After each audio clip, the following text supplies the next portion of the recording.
El celuloide elegido. Hola oyentes de Radio Sefarad, hoy tenemos el gusto de tener con nosotros a un profesor de cine de la Universidad de Tel Aviv, a Pablo Utim. ¿Qué tal, Pablo? Hola, ¿qué tal, Jorge? Te convocamos porque queríamos hablar de un personaje que ha sido muy importante en la historia del cine israelí, a pesar de que desapareció de esa historia hace 40 años prácticamente, ¿no?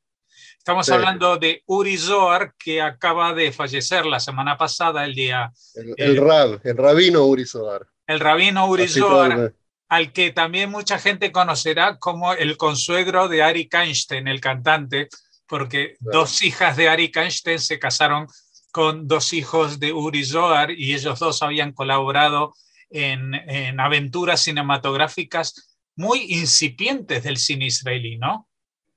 Sí.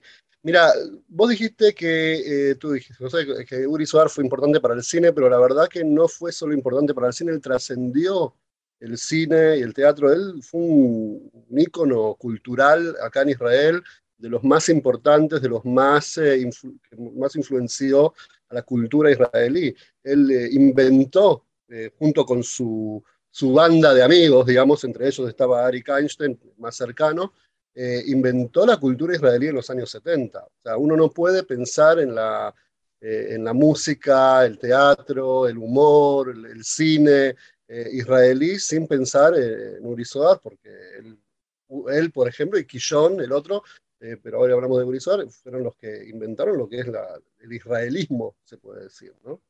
Claro, porque hasta ese entonces también, digamos, lo que era la cultura israelí todavía estaba condicionada por la guerra de la independencia, por el tema del Por todo judaísmo. por el sionismo el proceso de independencia, digamos, no solamente la guerra, sino todo lo que vino antes, los kibutzim y ser, viste, halutz, ¿cómo se dice? Sí, pionero. Pionero, sí, trabajar la tierra, crear el Estado, poner un árbol, viste, plantar un árbol, todas las canciones que existen también en hebreo sobre esas cosas, y había que inventar una cultura nueva, una cultura por ahí más urbana, más moderna, más que conectada con las personas que vivían en un país que ya estaba dejando también toda esta cultura de los kibutzim de a poquito atrás, y había mucha gente en la ciudad, y bueno, había que crear la cultura urbana también. Y bueno, Yuri Sobar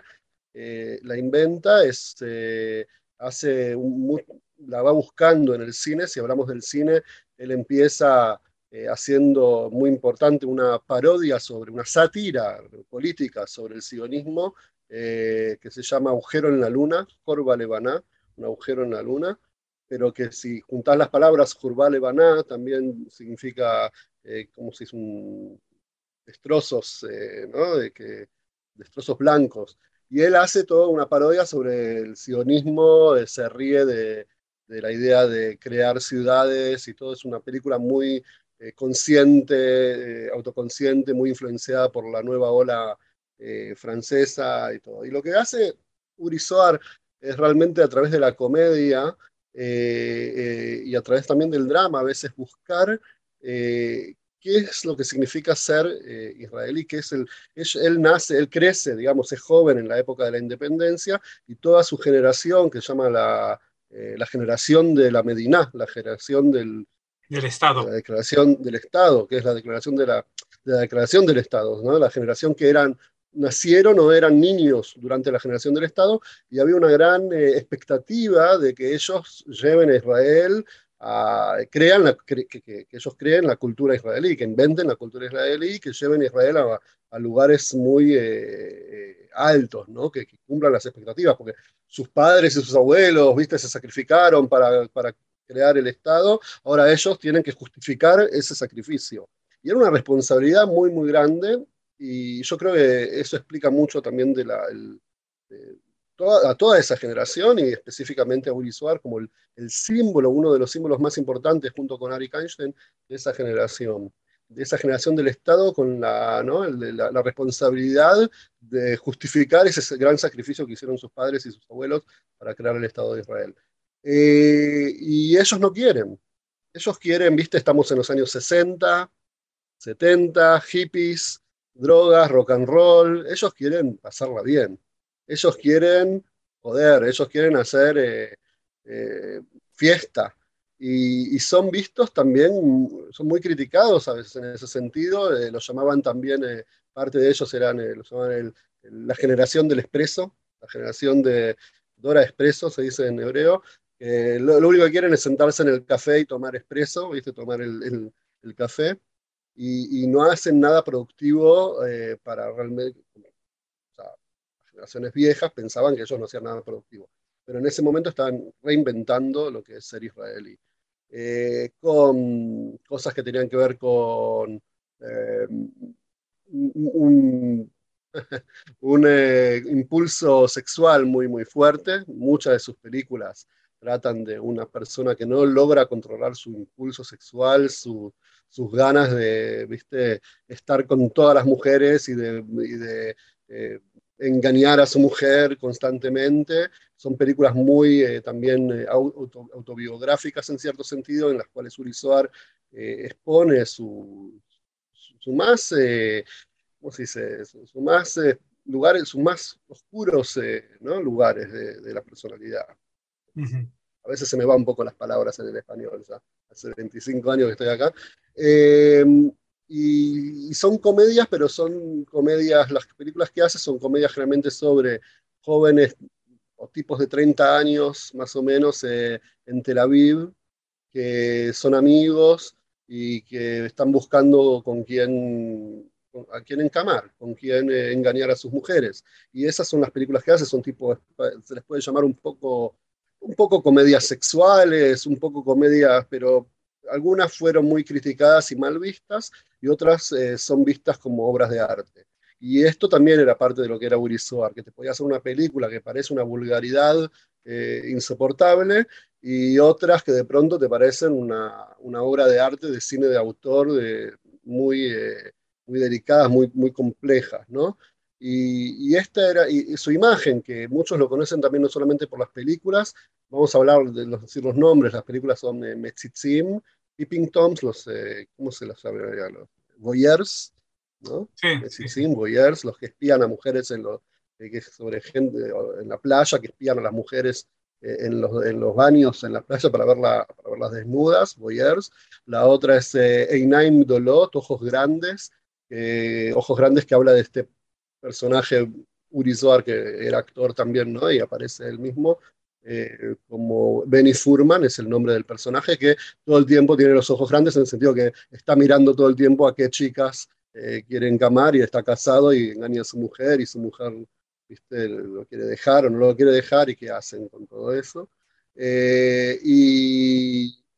Atzilu et Ametzil, salvar al salvavidas, salven al salvavidas, que es su última película y es muy simbólica porque el mismo título agarra y dice, es también sobre un salvavidas que está casado y trata todo el tiempo de engañar y meter los cuernos a su mujer, lo mismo, pero esta vez un poco más cómica y más vulgar. Y, y el nombre del título de la película, Salven al salvavidas, ¿no? Es Sálvenme a mí, yo soy el salvavidas. Uri Zohar actúa del salvavidas, y es como que te piden alguien tiene que salvar a este salvavidas, porque este salvavidas no está salvando a nadie, y lo único que hace es perder el tiempo y seguir y no crear nada positivo. Entonces, lo que te iba a decir, esta cosa, esta responsabilidad, yo siempre lo veo a Uri Zohar como eh, este tipo que está buscando y buscando constantemente respuestas del sentido de la vida, del sentido de Israel, de para qué creamos este Estado, si no es para tener relaciones sexuales, entonces para qué, y qué es lo importante que puedo yo aportar a este país. Y es una persona, si lo ves desde el punto de vista más filosófico, una persona en búsqueda de significado, el significado de la vida, el significado de la cultura israelí y todo. Y eso es lo que es importante. Pero iba a decir que mucha gente lo conoce a Uri Zohar no solamente por las películas, sino también por los programas de televisión. Él Ujú. era también, aparecía en la tele, había un solo canal de televisión en Israel en ese momento, entonces todo el mundo veía ese único canal, lo que pasaban, y él presentaba en la tele, hacía también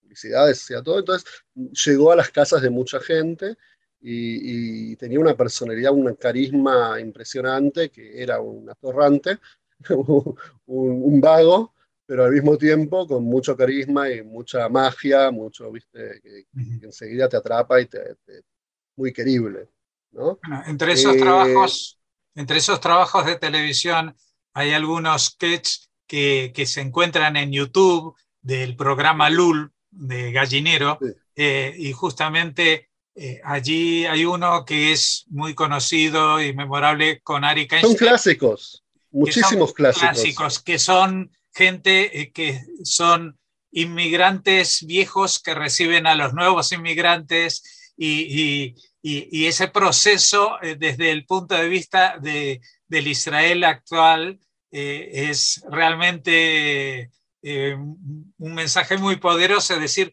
todos Sí, los que hace 10 minutos llegaron ya están criticando a los que llegan 10 minutos después. sí, llegan, bajan del barco y empiezan a gritar al próximo barco que está llegando. Ese es el sketch. Pero tiene un montón de sketch más, es impresionante la inteligencia con la cual él veía a la sociedad israelí, hacía la crítica, pero también era una autocrítica. Entonces hoy es una persona muy controversial porque muchos lo ven como, viste, un machista, sexista, vulgar, ¿no? Que hizo un montón de contenidos culturales que muchos puntos de vista feministas que son muy problemáticos, pero hay mismas feministas que ven a Uri Zohar al contrario, como una crítica, que ven sus películas que no son machistas, sino hacen una crítica del machismo. Y yo creo que la verdad está en el medio, o sea, son las dos cosas juntas, porque Uri Soar hizo películas que son machistas, pero al mismo tiempo muy autocríticas, entonces se ve qué patético que eran esos personajes, ¿no? Y él mismo.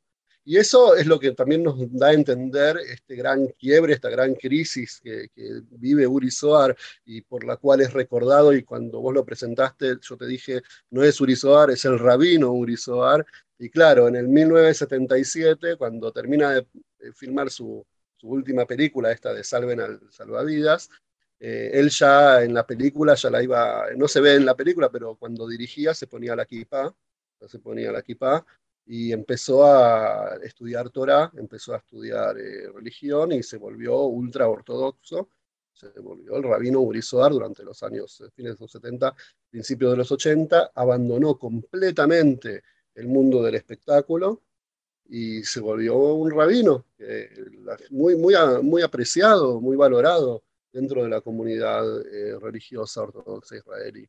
Y ese cambio fue muy simbólico, muy traumático para muchas de la gente de esa generación también, ¿no? Este tipo que representaba la libertad, la vulgaridad, el humor, esta pasión por la vida y el mundo laico de forma más extrema, no no encuentra significado, no encuentra valores en ese mundo, se siente completamente perdido ahí y empieza a encontrar los valores y el significado de la vida a través de Dios y a través de la conexión con Dios y la religión. Y, y vos me dijiste también que en ese momento era algo, no, era muy insólito que una persona laica se vuelva religiosa de esa manera. Y durante esos años empezaron mucha gente, muchos de no muchos, pero bastante famosos acá israelíes, que empezaron a ponerse kipá y empezaron a buscar en la religión o a volverse religiosos ultraortodoxos.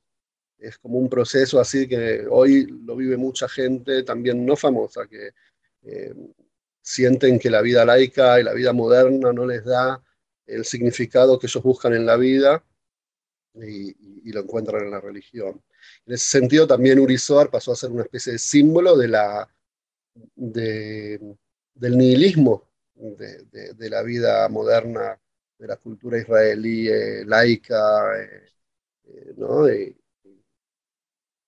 Que no encuentra realmente o sea, para mí sí, yo encuentro mucho significado en esta vida, pero no necesito volverme religioso para encontrar un significado en mi vida, pero hay mucha gente que para ellos esa es la respuesta.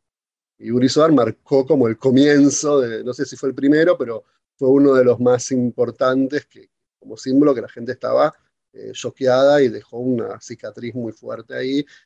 Todos sus amigos, Arik Einstein, Stiesel, que era su productor, y Boaz Davidson, que se fue a Estados Unidos, y un montón de gente que eran todos parte de esa banda, ¿no? Y Arik Einstein con el tiempo se fue encerrando más en sí mismo y fuera de la vida, se alejó de la vida pública, seguía de vez en cuando aparecía, no aparecía, pero publicaba discos y eso, pero no, ya no era parte de esta banda de celebridades que está todo el tiempo presente en los medios. Y bueno, y eso es, es una especie de introducción, ¿no? A Uri Zohar.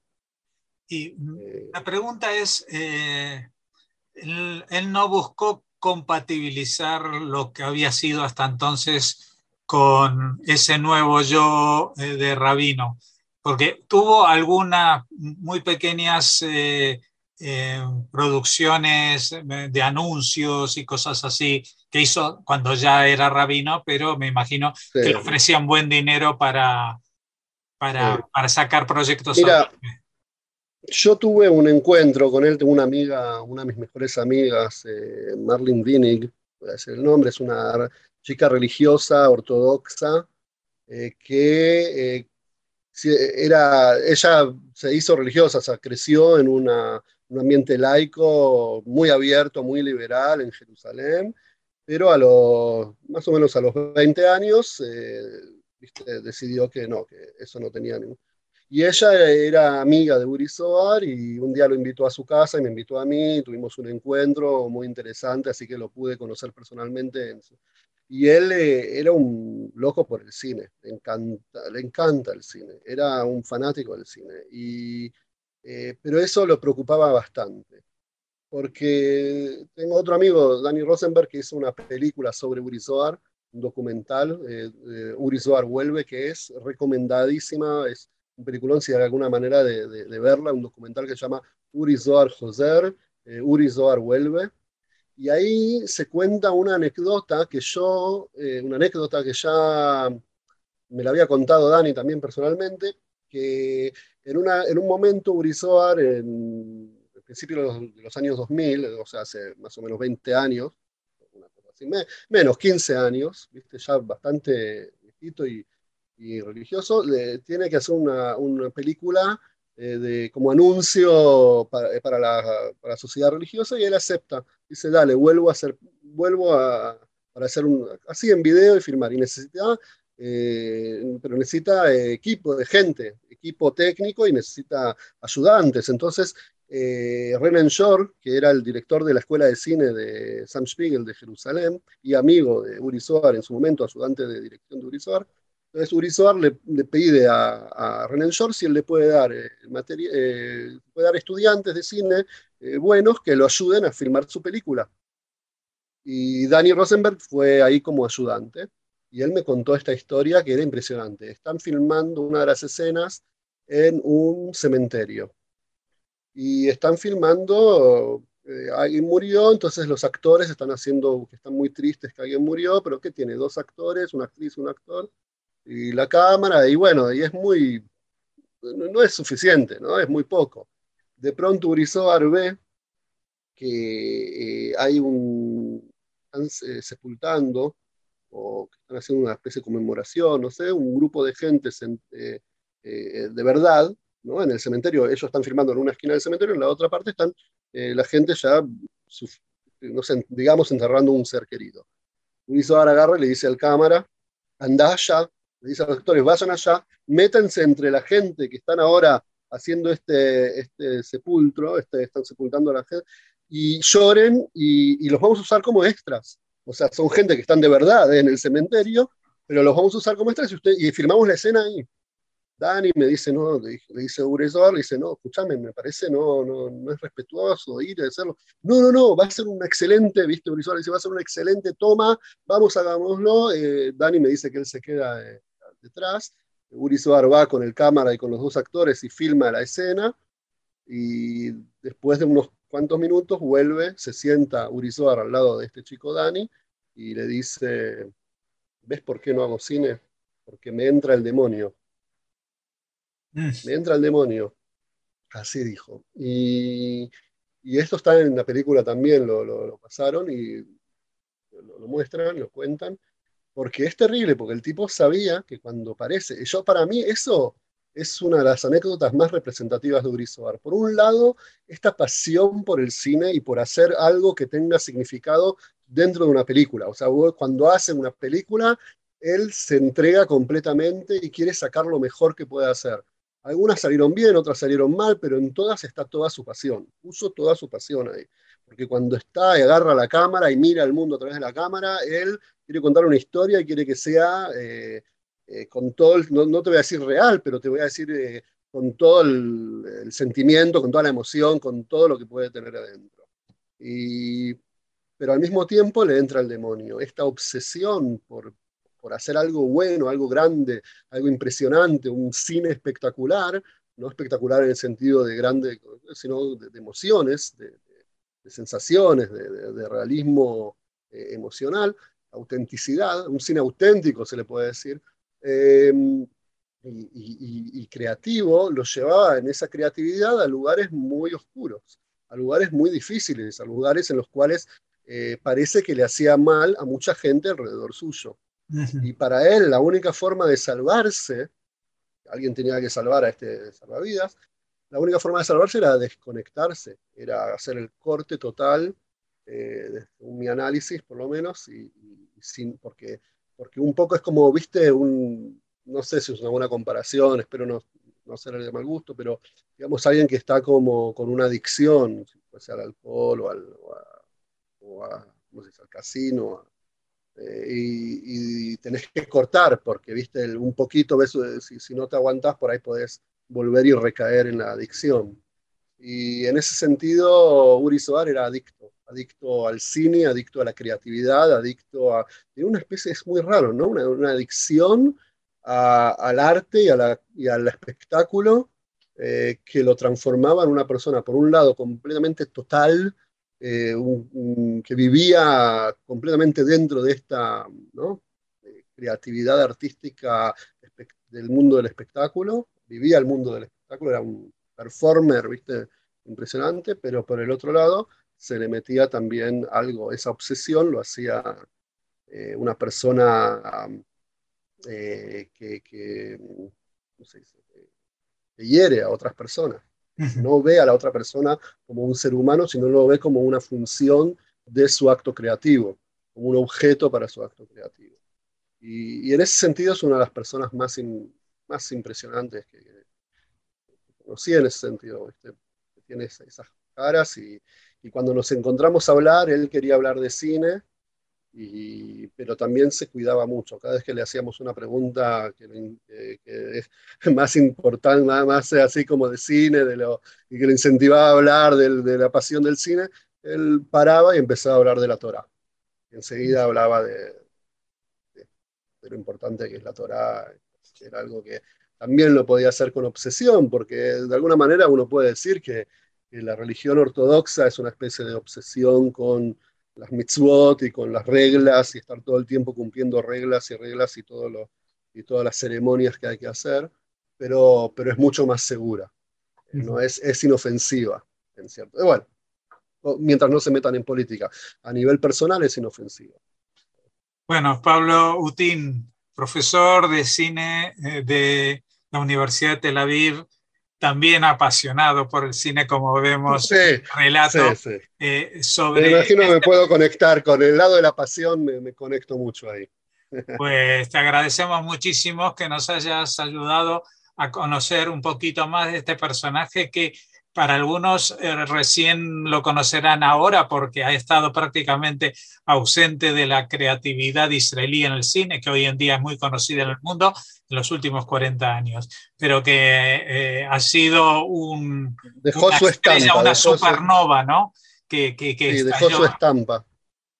Así que... Hay una playa en Tel Aviv, se llama la playa Metzitzim, en honor a Uri Zohar y a su película de los Mirones. Los Mirones, le llamaron así, le llamaron a la playa con su nombre. O sea, tiene una, ¿no? Tiene una estampa en la cultura israelí que es en todos lados, no solamente en el cine. Pues muchas gracias, Pablo Utín, y esperamos que no sucedan hechos como este para poder volver a hablar contigo de cine israelí. Hasta la próxima. Un placer, un placer.